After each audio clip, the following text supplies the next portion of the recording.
আমি একটু ক্যামেরাটি চেক করে নেব, কিন্তু ক্যামেরা আসছে না, totally black. Front camera, back camera কোনোটিই আসে না। আসলে এই ফোনটি 108 মেগাপিক্সেলের ক্যামেরা থাকা সত্ত্বেও কোনো প্রকার ক্যামেরা কাজ করে না। আসসালামু আলাইকুম ফ্রেন্ডস, আশা করি সবাই ভালো আছেন। আমি আলহামদুলিল্লাহ ভালো আছি। এমআই নোট 10 এই ফোনটি আসলে ক্যামেরা প্রবলেম। আর দেখতেই পাচ্ছেন ক্যামেরা কিন্তু অনেকগুলো, মাদারবোর্ডের যে অর্ধেক জায়গাটি সেটি কিন্তু ক্যামেরায় দখল করে রাখে। অনেক স্লিম একটি মাদারবোর্ড, এবং কি আইফোনের মতো গেট আপ করেছে মাদারবোর্ডটি। তো যা হোক, এই প্রবলেমগুলো ইতিপূর্বে আমি সলভ করেছি, কিন্তু ব্যতিক্রম কিছু কাজ আছে যেগুলো আসলে নিজেকে শেয়ার করতে ভালো লাগে নিজের কাছে। তো এই ফোনটির যে ওনার, উনি কুষ্টিয়া থেকে আমার টাঙ্গাইল এসেছেন। তো কুষ্টিয়া থেকে পার্সোনালি উনি কার নিয়ে আমার শপে চলে আসেন। আসলে ওনার সাথে আমার ফোনে কন্ট্যাক্ট হয় ইতিপূর্বে, ব্যস্ত থাকার কারণে আসতে পারেননি, এর আগে আসার কথা ছিল। আর এই ফোনটি কিন্তু সম্পূর্ণ রানিং রয়েছে, শুধুমাত্র ক্যামেরা এবং ফ্ল্যাশ লাইটে প্রবলেম। তো ওনার সাথে আমার কথা হয়, উনি আমাকে বলেন যে এই প্রবলেম। তো আমি বলি যে হ্যাঁ, এটি কমপ্লিট করা যাবে। আর কারণ হচ্ছে এই যে প্রসেসরটি রয়েছে, এই প্রসেসর থেকেই কিন্তু এই প্রবলেমটি হচ্ছে। আর ইতিপূর্বে আমি বেশ কয়েকটি কাজ করেছি যেগুলো উনি দেখেছে, এবং কি সেখান থেকে ওনারও একটি স্পষ্ট ধারণা এসেছে যে না, কাজটি সম্পূর্ণ করা সম্ভব। আসলে একটি বিগ বাজেটের ফোন, এই ফোনগুলো সব কিছু ঠিক আছে, একটি ক্যামেরা ইস্যু দেখা দিচ্ছে এই ফোনগুলোতে। আর যেহেতু এটি অনেক ভালো মানের একটি ক্যামেরা, 108 মেগাপিক্সেলের ব্যাক ক্যামেরা থাকা সত্ত্বেও উনি ফোনটি কিন্তু ক্যামেরা টোটালি কোনো ক্যামেরা ওপেন হচ্ছে না। তো ফাইনালি উনি সিদ্ধান্ত নেন যে উনি ফোনটি রিপেয়ার করাবেন। তো আমার সঙ্গে কথা হয়, এবং কি উনি সরাসরি কুষ্টিয়া থেকে টাঙ্গাইল চলে এসেছেন। আর এই ফোনটি কিন্তু ইন্টারন্যাশনাল ভেরিয়েন্টের ফোন। এই ফোনটি অনেক হার্ডগুলো থাকে, দেখতে পাচ্ছেন অনেক হার্ড। আমি আসলে অনেক আইসি রিমুভ করেছি, বাট এই মাদারবোর্ডটির মধ্যে যে আইসিটি ব্যবহার করা হয়েছে এটি এতটাই হার্ড গ্লু, অলরেডি আমি রিমুভ করে নিলাম। তো রেজিস্টরগুলো কিন্তু একটু এলোমেলো হয়েছে, এগুলো ঠিকঠাক মতো বসিয়ে নিতে হবে। আর এখান থেকে একটি রেজিস্টর যদি মিসিং হয়ে যায় তাহলে কিন্তু আমার ফোনটি রান না হতে পারে, সেক্ষেত্রে প্রবলেম। অবশ্যই এই বিষয়গুলো খেয়াল রেখে আপনারা কাজ করবেন। আর এই ফোনের যে আইসিটি সেটি রিমুভ করার সময় কিন্তু অত্যন্ত সতর্ক থাকতে হবে। এটি আমার কাছে অনেক জটিল মনে হয়েছে, অনেক ক্রিটিক্যাল মনে হয়েছে, বিকজ এই যে আইসিটি নিচে যে বল পেস্ট, পাশাপাশি যে ব্ল্যাক পেস্ট, এগুলো কিন্তু অনেক উন্নত মানের, যেগুলো দেশের বাইরে ইউজ করা হয় সচরাচর। আর এরপরেও কেন এই ফোনগুলোতে প্রবলেম হচ্ছে, আমার প্রশ্ন হলো এখানে।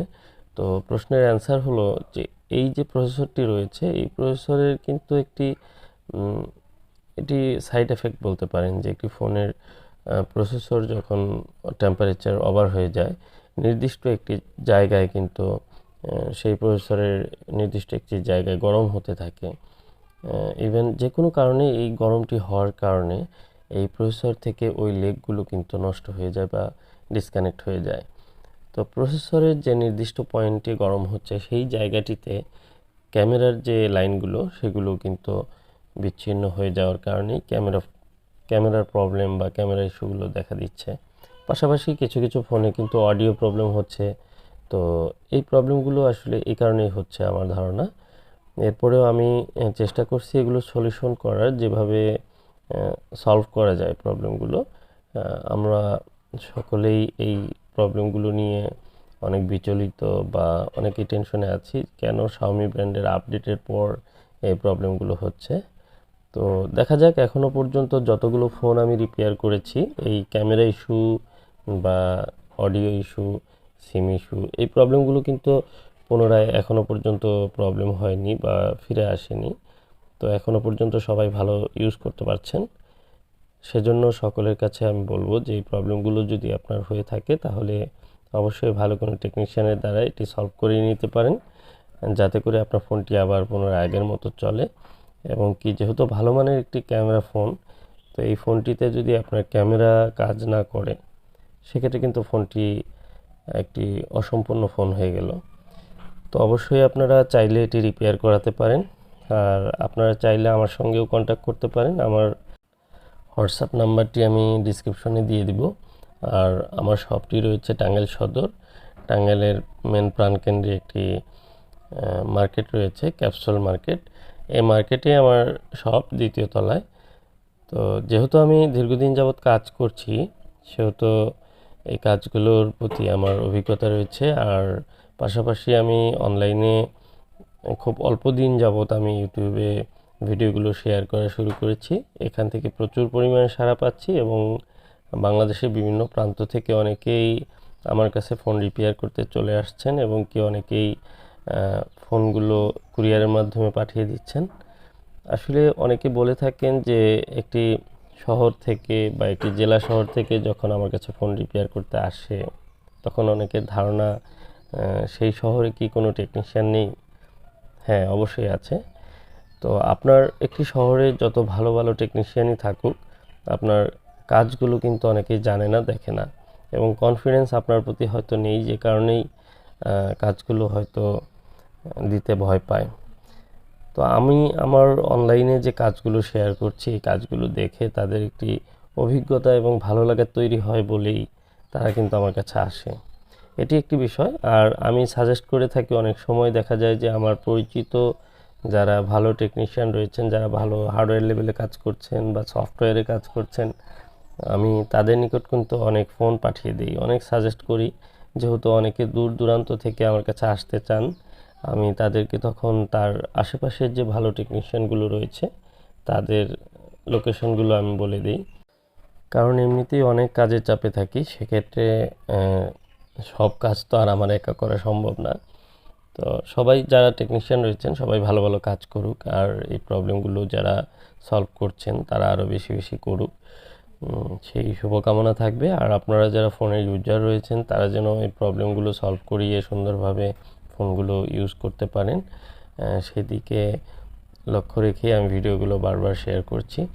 আর যেহেতু একটি দামি ফোন, প্রায় 40,000 টাকা দামের একটি ফোন, সেটি ক্যামেরা প্রবলেম অথবা অনেকের ফোনগুলো ডেড হয়ে যায়। ইতিপূর্বে এই কাজগুলো কিন্তু আমি 2টি কমপ্লিট করেছি, যেগুলো ডেড ছিল সেগুলো রানিং হয়েছে। আর এই ফোনটি কিন্তু শুধুমাত্র ক্যামেরা প্রবলেম, তারপরেও আমি কিন্তু উইদাউট ডেড রিস্কে কাজ করছি, কারণ এই ফোনটি অনেক ক্রিটিক্যাল। তারপরেও আমি জানি যে এটি ডেড হওয়ার সম্ভাবনা একেবারেই কম।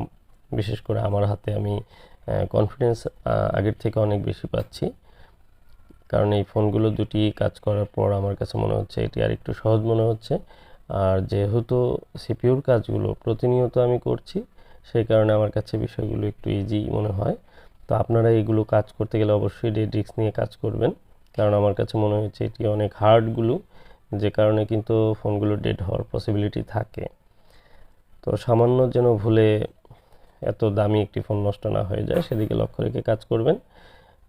প্রথমে যারা ট্রাই করবেন তারা কিন্তু অনেক সচেতন হয়ে এই কাজগুলো করবেন। তো আমি ভালোভাবে ক্লিন করে নিচ্ছি, যেহেতু আমার যে হিটপ্রুফ টেপটি লাগিয়েছিলাম সেটির আঠা কিন্তু মাদারবোর্ডে লেগে থাকে। আর পরিষ্কার পরিচ্ছন্ন করে আমি এখানে যে থার্মাল পেস্ট রয়েছে আমি সেটি অ্যাপ্লাই করব। আর থার্মাল পেস্ট দেওয়ার কারণ হচ্ছে, থার্মাল পেস্ট কিন্তু আইসিটিকে কুলিংয়ের জন্য কোনো কাজ করে না। কুলিং মানে থার্মাল পেস্ট কিন্তু নিজে আইসিকে ঠান্ডা করতে পারে না। এই পেস্টটি অ্যাপ্লাই করার ফলে দেখা যায় যে আইসিটি বডির সঙ্গে খুব ভালোভাবে সম্পৃক্ত থাকে এবং এই আইসির যে হিটটি সেটি বডির মধ্যে ছড়িয়ে যায়, যে কারণে আইসিটি একটু ঠান্ডা থাকতে সাহায্য করে। আর যেহেতু প্রসেসরগুলো প্রচণ্ড গরম হয়, প্রসেসরের উপরে যখন চাপ পড়ে তখন প্রসেসর গরম হয়, আর গরম হবেই। এই কোয়ালকম প্রসেসরগুলো এরকমভাবেই তৈরি হয়েছে, প্রচুর গরম হবে, কিন্তু সেই গরমটি যেন বডিতে ছড়িয়ে যায়। তো যাই হোক, আমার যেহেতু ক্যামেরা প্রবলেম ছিল, অবশ্যই ক্যামেরাটি আগে চেক করে নিতে হবে। আমি পিসিবি বোর্ডটি আবার খুলে নিচ্ছি। যদিও আমার পাওয়ারটি চেক করে নেওয়া ভালো ছিল, কারণ একটি ফোন সিপিইউ রিবোলিং করে লাগানোর পর ফোনটি পাওয়ার আসছে কি না এটি দেখা কিন্তু জরুরি। তো আমার একটি কনফিডেন্স রয়েছে যে না, ফোনটি রান হয়ে যাবে ইনশাল্লাহ। সেই কারণে আমি বারবার ফিটিং করব না, যেহেতু অলরেডি পেস্ট লাগিয়ে নিয়েছি। থার্মাল পেস্টটি লাগানোর পর আমার বারবার হাতে লেগে যাচ্ছে। তো আর সেই পেস্ট যেন মাদারবোর্ডের কোথাও বা ক্যামেরার কোথাও না লাগে, সে বিষয়ে কিন্তু লক্ষ্য রেখেই আমি কাজগুলো করছি। আর আপনারা জানেন যে আমি প্রত্যেকটি কাজ একটু পরিষ্কার পরিচ্ছন্নভাবে যত্ন সহকারে করার চেষ্টা করি। কারণ দেখুন, ইনটেক একটি ফোন আমি রিপেয়ার করছি। আর ফোনগুলো যেগুলো আমি রিপেয়ার করে থাকি, আমি চেষ্টা করি যে ফোনগুলো যেন ভালো সার্ভিস দেয়, আগের মতো ইউজ করতে পারে, তাহলেই তো আমি সার্থক। কারণ আমার কাজের শুধু কাজ করলেই তো হবে না, কাজের যে কোয়ালিটি সেটি আমি মেনটেন করে কাজ করার চেষ্টা করে থাকি। কাজ প্রয়োজনে আমি কম করব, কিন্তু সেটি মেনটেন করতে হবে। তো বর্তমানে কাজের চাপ অত্যাধিক বেশি থাকায় আমি বেশ কিছু কাজ নিয়ে আটকে আছি। আসলে খুবই মানসিকভাবে বিপর্যস্ত, কারণ আমি কথা দিয়ে কথা না রাখতে পারলে আমার কাছে খুবই খারাপ লাগে। আর কিছু ফোন রয়েছে যেগুলো আমি দেখার একদমই সুযোগ পাচ্ছি না, বা একটু দেখে রেখে দিচ্ছি, আসলে শেষ করতে পারছি না। এরকম বেশ কিছু ফোন আমার কাছে রয়েছে, যে কারণে আমি খুবই মানসিকভাবে বিপর্যস্ত। তো যারা ফোনগুলো দিয়েছেন তারা অবশ্যই জানেন, বিষয়গুলো একটু বোঝার চেষ্টা করবেন। যদিও তারা ফোনও দিচ্ছেন না, এবং কি হয়তো অভিমান করে আছেন বা ওয়েটিংয়ে আছেন যে কোনো একটা রেজাল্ট পাবে। তো আমি ফোনটি পাওয়ার সাপ্লাইয়ের মাধ্যমে আমি দেখে নিলাম শুধু ওভার রিডিং রয়েছে কিনা। তো কোনো ওভার রিডিং নেই, একদমই নর্মাল। তা আমি অন করার চেষ্টা করব। আলহামদুলিল্লাহ, দেখুন অন হয়ে গেছে। তো যদিও ফোনটি অনই ছিল, আমার ক্যামেরাটি আসছে কিনা এটি দেখার বিষয়। কুষ্টিয়া থেকে যে ভাইটি এসেছে উনি আসলে কি জব করেন এবং কি একটি ভালো পজিশনে রয়েছেন। উনি সরাসরি অফিসিয়াল যে স্টাফ রয়েছে তাদেরকে নিয়েই আমার টাঙ্গাইলে এসেছেন, এবং উনি ফোনটি রিপেয়ারিংয়ের সময় উনি লাঞ্চে গিয়েছিলেন, যেহেতু লাঞ্চ পিরিয়ডে চলে আসছেন। আমি অলরেডি কাজটি কমপ্লিট করে নিলাম। দেখুন, আমার ফ্রন্ট ক্যামেরা ব্যাক ক্যামেরা উভয়টি চলে আসছে। তো এটিই ছিল প্রবলেম আসলে ফোনটির। তো ভালো লাগবে আশা করি বিষয়গুলো। ভালো লাগলে অবশ্যই লাইক করবেন, কমেন্ট করবেন। ধন্যবাদ সবাইকে। আসসালামু আলাইকুম ওয়া রাহমাতুল্লাহি ওয়া বারাকাতুহু।